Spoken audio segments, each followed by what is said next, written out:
Alright, working on this B5 today with this guy.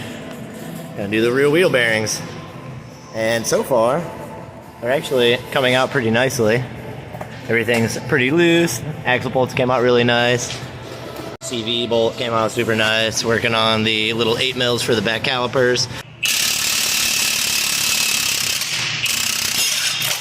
So the passenger side, the bearing and the race came out separately, which is really... However, on the driver's side, we pulled out the outer race of the bearing. So luckily, the back is still in and we can pull that out the rest of the way. All right, so we have the spindle with the race stuck on it.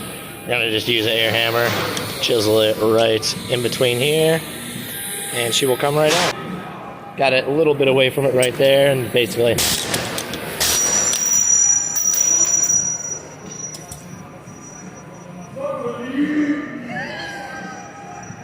So this wheel bearing was an absolute pain to take out, but while we were blasting away at it, we hear this thing fall.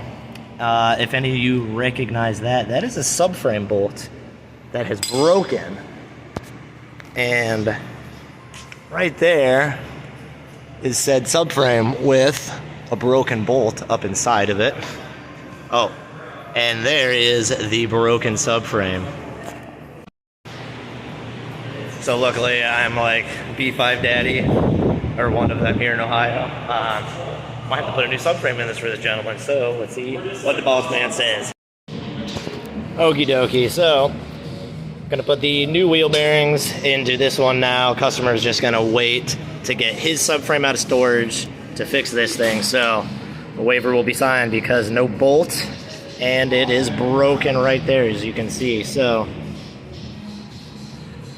gonna get this wheel bearing pressed in, get the other one pressed out, and the new one in, and then we will be done with this thing. All right, old bearing is out of the passenger side. Clean these guys out with a wire wheel just to get any leftover like rust and debris, help the install go nice and smoothly. Fake. All right, so new bearings. So something you need to look out for on these bearings is they are stepped, meaning, where is it? This portion is higher than this portion, and that is that way because it sits on the spindle like such. So you want to make sure the step is on the outside so this can slide into it. Otherwise, you have to put the wheel bearing in backwards, and that's just going to be even more of a pain because you have to take it back out. Hopefully you don't damage it. I've done it, so just don't do it, all right? All right, just like that, bang, it is in. What we use is this guy right here. You put the plate on the back. This sets on the actual hub to, you know, stop the bearing, or to, as a backer. And the bearing stops against the plate that you put this onto. And then just use your impact, bing, bang. And then with these guys, instead of using that, I will put the axle in and then use just my impact, and you run it into there. Works really well. Saves some time. Okay, I'm gonna do my best to show you guys how I do this. There's the back of it. Usually you're gonna need some sort of wrench to hold on to it. However, I think this will just work, so let's try.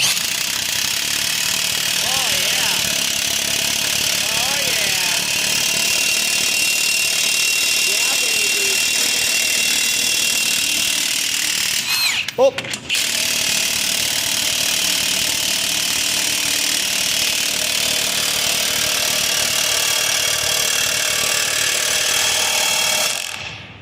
Bang. Once you hear that little bit higher pitch, you know you seated it against the actual knuckle itself, and then you can actually just rip it off. Woo! For the spindle itself, take it like such. Get this bolt threaded in, make sure that your axle and everything is in correctly, and that the axle splines are in the spindle splines, and then you take whichever size Allen or hex bolt that it is and start running it in.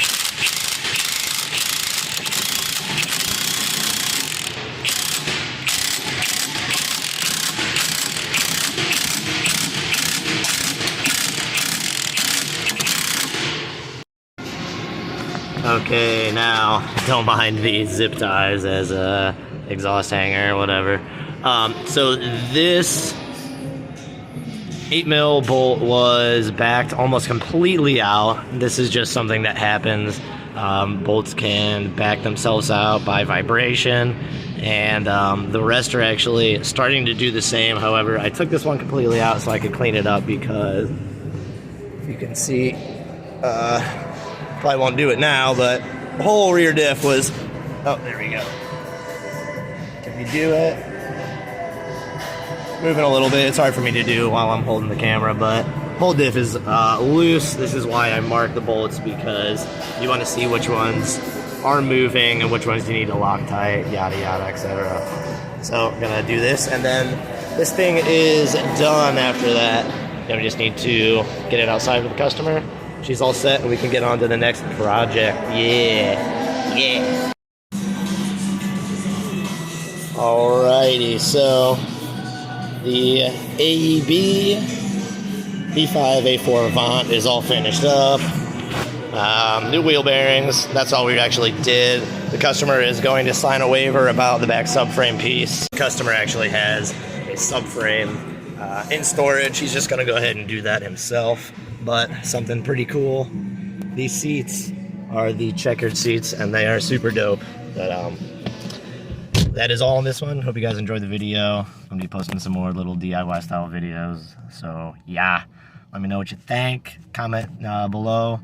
If you're local, hit me up. Let's do some B5 stuff. Hit that subscribe button, hit the little bell button. I'll let you know when I post more videos, and we will see you guys later.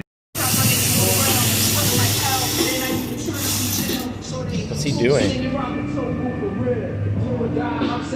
What's he doing? Oh, yum. These